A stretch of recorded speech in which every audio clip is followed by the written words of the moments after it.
Yo, what is good, YouTube? It's your boy Jimmy Got Soul here with episode 1 of Let's Talk About It. Today we're going to talk about the PlayStation Portal. So without further ado, let's talk about it.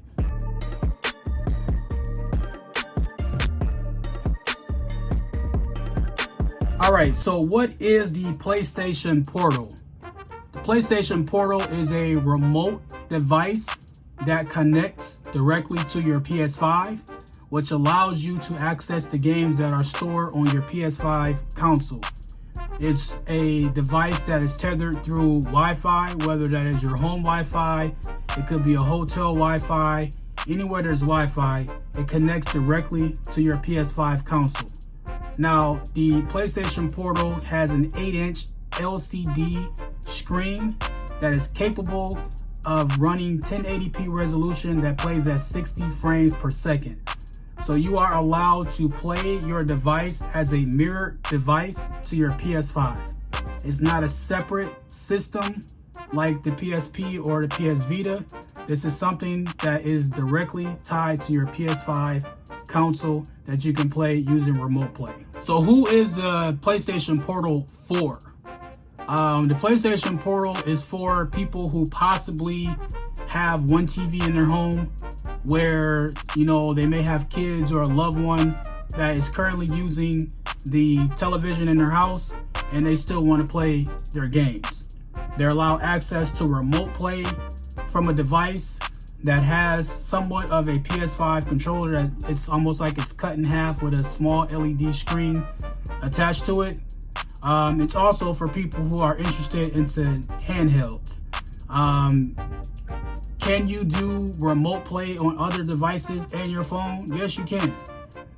You can use your iPad, you can use your Android device, a phone, a tablet, anything for remote play regarding the device here. But it's for people who can't really have access to their screen. Sometimes there are people who want to play their game in bed, where their console is somewhere else in their house and they want to play somewhere else in their house, whether it's in their man cave in the basement, their system could be in their living room and they want to play in their bedroom, or vice versa. But that's what the PlayStation Portal and who it is for. So what are some cons to the PlayStation Portal? The PlayStation Portal is getting a lot of hate just because people want a successor to the PS Vita and the PSP. People want separate games that are for a particular device, sort of like the Nintendo Switch, and they want to be able to play those games. But I think gaming is going to a direction where it's going to be mostly remote play. I honestly think in the next few years that we won't really have consoles anymore, that we're going to be using things like the PS Portal and our devices and things for gaming. I could be wrong, but I think that's where things are going, where you can have an app on your television and you can play your game that way, and everything's pretty much going to be digital. You can see things where there are some places like Best Buy and Walmart that are cutting their physical media down. So I think that that's where we're heading to, more of an all digital type thing. I think it cuts costs for Sony. It cuts costs for the gaming developers so they don't have to make physical discs and run the risk of having their games in bargain bins, or people waiting to wait for the game to go on sale and they pick up the game for half the price or a lot cheaper, or Black Friday's coming up so that they can get these games for little to nothing. So I think this puts more pressure on the consumer to buy games full price and the need to have the game right away. But what are the good things about the PlayStation Portal? The good things is that you basically have your PS5 in the palm of your hands. You can take it anywhere you want, depending on how the Wi-Fi is. If you can tether your using hotspot on your phone, if it works that way. I know that Sony said you just need 5 megabits for it to run. How good it will run, we don't know yet. But there will probably be some type of lag there. But to have your PlayStation in the palm of your hands, to pull it out wherever you want, I think is a good idea. I like to When I go out of town, I like to stay in hotels. I take my PlayStation with me. I take my console with me. I take a monitor with me. I bring my whole setup with me. So for me to be able to take a device with me, yeah, I've taken my iPad and my phone and I've used that, as well as a Bluetooth controller. I've done all that as well too. But to have like a dedicated, somewhat of a PS Vita type thing to it that plays my PS5 games, I think is a good thing. Now, as far as the price point goes, I think that's where some people may have an issue with. I don't have an issue with the $199 price tag. Now, if it was $300, $400, $500, I probably wouldn't get it. But I think for $199 is probably a good price point. Could it be $149 or $129? Yeah, it could be. That'll make it even more appealing.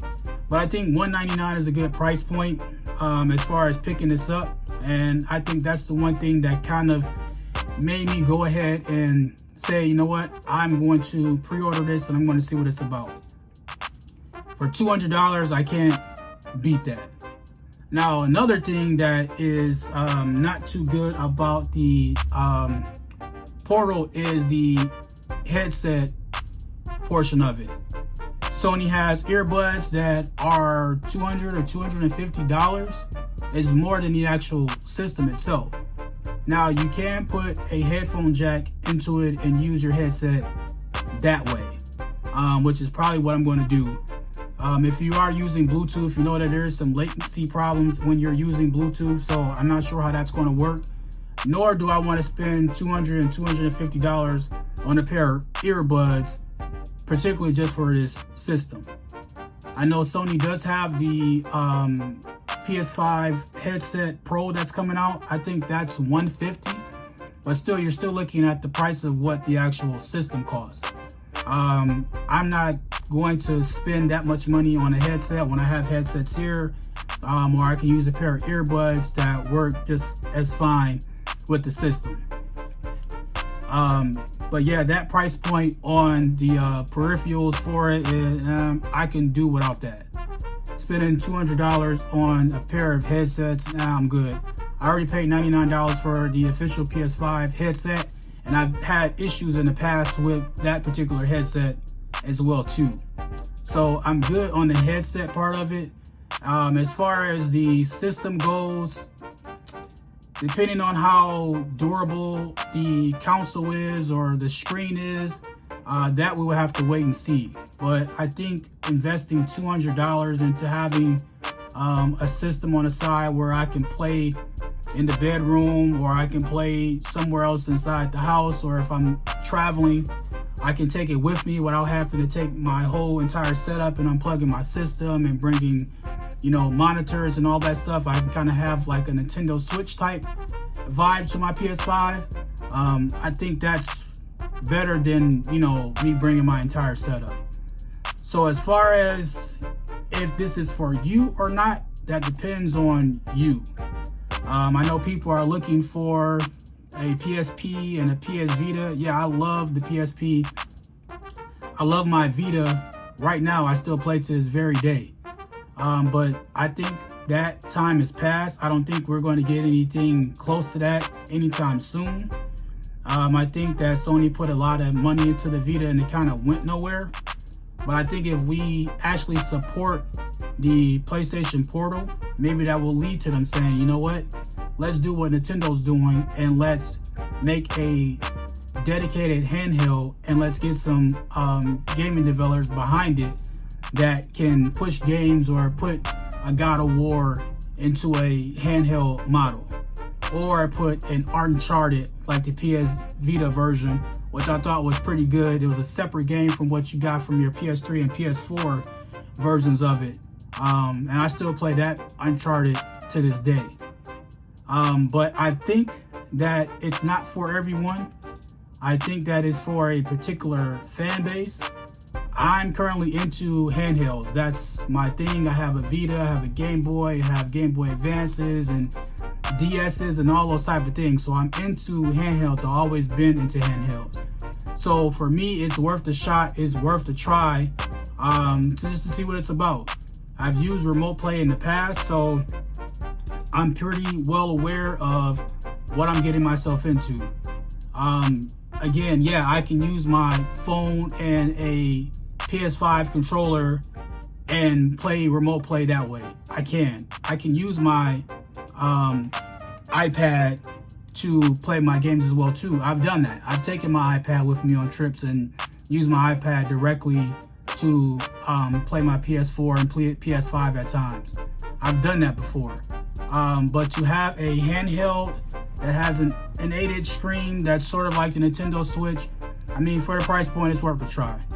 I don't think it's for everybody, like I said. I think it's for a particular crowd. I think it's for, you know, people that have kids, that their kids kind of hog the TV when they're at home and they don't have anything to play as far as gaming wise goes. They can play and watch their kids at the same time, or they can watch movies and play the game at the same time. Whatever your setup is, I think it's for a lot of people, and I think it's not for a lot of people. But if it's for you, the PS Portal is coming out less than 2 weeks. You can still pre-order it on the Sony website. I know it's sold out a lot of places around the world. I know it's sold out on Amazon, but it's still available, which is a little concerning because I know with the PS5 it's sold out immediately. The fact that it's less than 2 weeks and you can still pre-order this thing lets me know that maybe people in the States here are not onto it or don't want to pre-order it, and it's not for them. But I pre-ordered the Portal.